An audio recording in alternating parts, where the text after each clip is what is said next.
नमस्कार दोस्तों। आज हम एक ऐसी हीरोइन के बारे में बात करने वाले हैं जो पहली फिल्म से सुपरस्टार बनी है। उनके निभाए गए भूत के रोल से लोग इतनी डर गए थे कि अकेले में पेशाब करने से भी घबराते थे। जिसकी मुस्कान में कशिश थी, अदाओं में जादू और आंखों में वो खामोश कहानियां जो हर दीवाने को अपना बना लें। ये इतनी खूबसूरत थी कि लोग उनके नाम का टैटू अपने छाती के ऊपर बनवाने लग गए थे। इस अभिनेत्री का भारतीय हिंदी सिनेमा में उनकी खूबसूरती और अभिनय का वो जलवा था कि उस दौर के हिंदी और तेलुगु फिल्मों के बड़े बड़े निर्माता उन्हें अपनी फिल्मों में लेना चाहते थे और उनके इंतजार में रहते थे। दोस्तों, इस अभिनेत्री ने अपने हिंदी सिनेमा के पूरे सफर में एक ऐसी बेहद डरावनी सुपरहिट हिंदी फिल्म में काम किया था जिसकी वजह से इस खूबसूरत और आकर्षक अभिनेत्री को एक अलग ही पहचान मिली। लेकिन क्या आप जानते हैं कि अपनी पहली फिल्म से रिकॉर्ड तोड़ने के बाद इस अभिनेत्री की जिंदगी में ऐसा क्या हुआ कि वह हमेशा के लिए दुनिया की नजरों से गायब हो गई? और ऐसा क्या था जो इस अभिनेत्री को मिली एक ऐसी सजा जिससे वह कभी उबर नहीं पाई? इस अभिनेत्री की हंसती खेलती जिंदगी को किसकी बुरी नजर लग गई कि उनके पति ने उन्हें ऐसी सजा दी जिसने उनकी आत्मा तक को झकझोर दिया? फिल्मी दुनिया में भूत का शानदार किरदार निभाने वाली यह अदाकारा असल जिंदगी में खुद एक डरावनी कहानी बन गई। क्या है इस अभिनेत्री की गुमनाम हो जाने की सच्चाई? क्यों आज भी लोग उनकी तलाश में भटक रहे हैं? क्यों लोग जानना चाहते हैं वह दर्द जो इस अभिनेत्री ने जिंदगी के अंधेरे में छुपा रखा है? आज हम बात कर रहे हैं मालिनी शर्मा की, जिनकी पहली फिल्म ने उन्हें रातों रात सुपरस्टार बना दिया और जिनकी अदाओं, खूबसूरती और अभिनय ने करोड़ों दिलों को जीत लिया। मालिनी शर्मा का जन्म 5 जनवरी 1974 को दिल्ली में हुआ था और यहीं उन्होंने पढ़ाई लिखाई पूरी की। वो बचपन से ही बेहद आकर्षक थी, इसलिए उनके दोस्त और जानने वाले उन्हें मॉडलिंग करने की सलाह देते रहते थे। कॉलेज के समय से ही उन्होंने छोटे मोटे मॉडलिंग शोज में हिस्सा लेना शुरू कर दिया और धीरे धीरे उन्हें पहचान मिलने लगी। इसके बाद उन्हें मुंबई से भी मॉडलिंग के ऑफर मिलने लगे। मॉडलिंग के दौरान ही उनकी मुलाकात अभिनेता और मॉडल प्रियांशु चटर्जी से हुई, जो खुद भी दिल्ली से थे। दोनों के बीच दोस्ती हुई और फिर रिश्ता प्यार में बदल गया। जल्द ही दोनों ने 1997 में परिवार की रजामंदी से शादी कर ली। शादी के कुछ समय बाद ही मालिनी के कुछ मॉडलिंग फोटोज पर नजर पड़ी मशहूर सिंगर मीका सिंह की, जिससे उनका सफर फिल्मों की ओर बढ़ा। उन दिनों बॉलीवुड में कोई बड़ा नाम नहीं थे, लेकिन वो अपनी एक म्यूजिक वीडियो के लिए एक चेहरे की तलाश में थे और ठीक उसी समय मालिनी और मीका सिंह की मुलाकात हुई। इसके बाद साल 1998 में पहली बार मालिनी मीका सिंह के वीडियो एल्बम में नजर आई। हालांकि इस वीडियो से मालिनी को कोई खास पहचान तो नहीं मिली और मालिनी अपनी मॉडलिंग करती रही।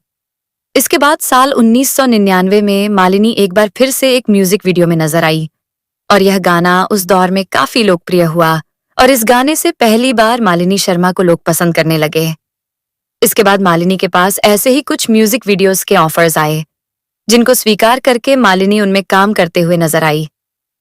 मालिनी के पास इस तरह के म्यूजिक वीडियोस के बहुत सारे ऑफर थे, लेकिन अभी तक उनके पास हिंदी सिनेमा की किसी भी फिल्म का कोई ऑफर नहीं आया था, जिसकी वजह से मालिनी कहीं ना कहीं अपने आप को कुछ अधूरा और अकेला सा महसूस करती थी। मालिनी अपनी मेहनत के साथ उम्मीद की किरण को सहारा बनाते हुए आगे बढ़ती रही और ऐसे में ही मालिनी के लिए पहली बार छोटे पर्दे यानी टीवी शोज के दरवाजे खुले और मालिनी साल 2000 में सहारा वन पर प्रसारित होने वाले शो हम दोनों में नजर आई। इस टीवी शो के बाद मालिनी का एक दूसरा टीवी शो भी सोनी टीवी पर प्रसारित हुआ, जिसका नाम था कैट्स, जो कि हॉलीवुड मूवी चार्लीज एंजेल्स पर आधारित था। इस शो में इनके साथ मशहूर मॉडल और एक्ट्रेस नफीसा जोसेफ और करमिंदर कौर थीं। मालिनी के पास अब काम की कमी नहीं थी। उनके पास टीवी शोज थे, म्यूजिक वीडियो उनकी झोली में थे। लिहाजा मालिनी को अब सिनेमा के साथ लोगों के बीच लोकप्रियता मिलनी शुरू हो गई थी और इसी लोकप्रियता के चलते मालिनी साल 2001 में एक अवार्ड कार्यक्रम में शाहरुख खान के साथ मंच साझा करते हुए देखी गई। मालिनी एक तरफ जहां अपनी जिंदगी में हिंदी सिनेमा की तरफ कामयाबी का कदम बढ़ा रही थी, वहीं दूसरी तरफ उनकी शादीशुदा जिंदगी में सब कुछ ठीक नहीं चल रहा था।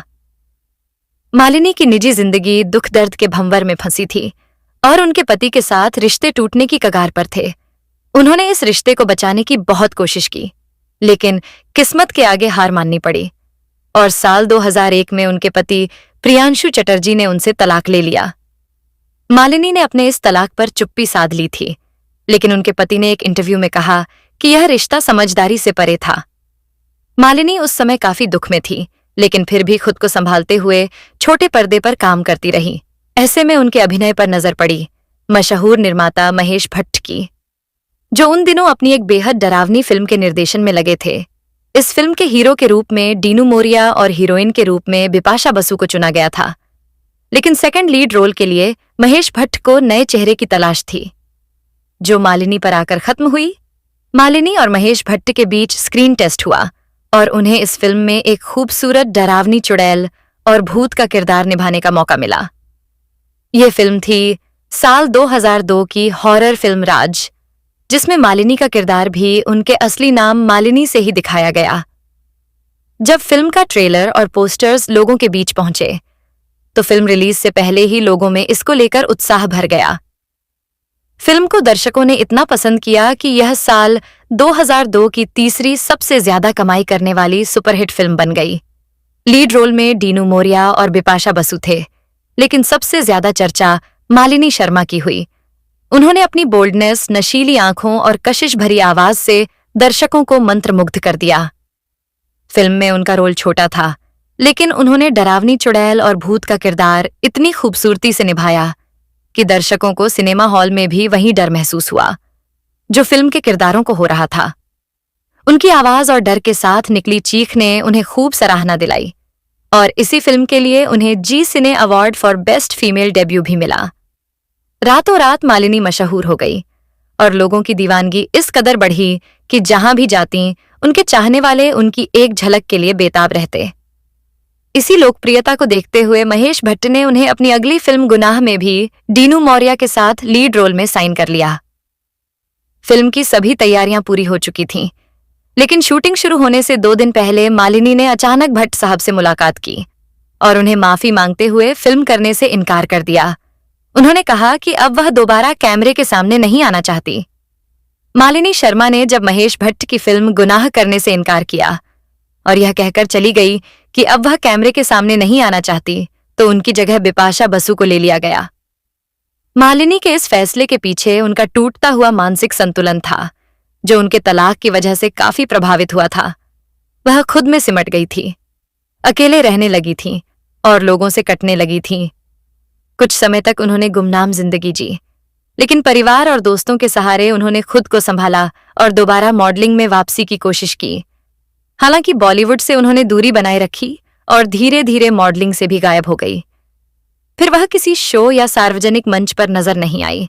कुछ लोगों का मानना है कि उन्होंने किसी बड़े बिजनेसमैन से शादी करके भारत छोड़ दिया, तो कुछ का कहना है कि उन्हें फिल्म इंडस्ट्री का व्यवहार पसंद नहीं आया। वहीं कुछ अफवाहें ऐसी भी हैं कि उनकी रहस्यमयी तरीके से मौत हो गई और वह अब असल जिंदगी में ही भूत बन गई है। लेकिन इन सब बातों की सच्चाई तब तक सामने नहीं आएगी जब तक मालिनी खुद सामने नहीं आती। आज भी लोग यही सवाल करते हैं कि मालिनी शर्मा कहाँ है, कैसी है और क्या वह जिंदा भी है। इन सवालों के जवाब सिर्फ मालिनी ही दे सकती। तो दोस्तों, ये थी कहानी उस हुस्न और हुनर की मलिका की, एक्ट्रेस मालिनी शर्मा की, जिन्होंने अपने अभिनय और खूबसूरती से सिर्फ पर्दे पर नहीं बल्कि लाखों दिलों में अपनी एक खास जगह बना ली।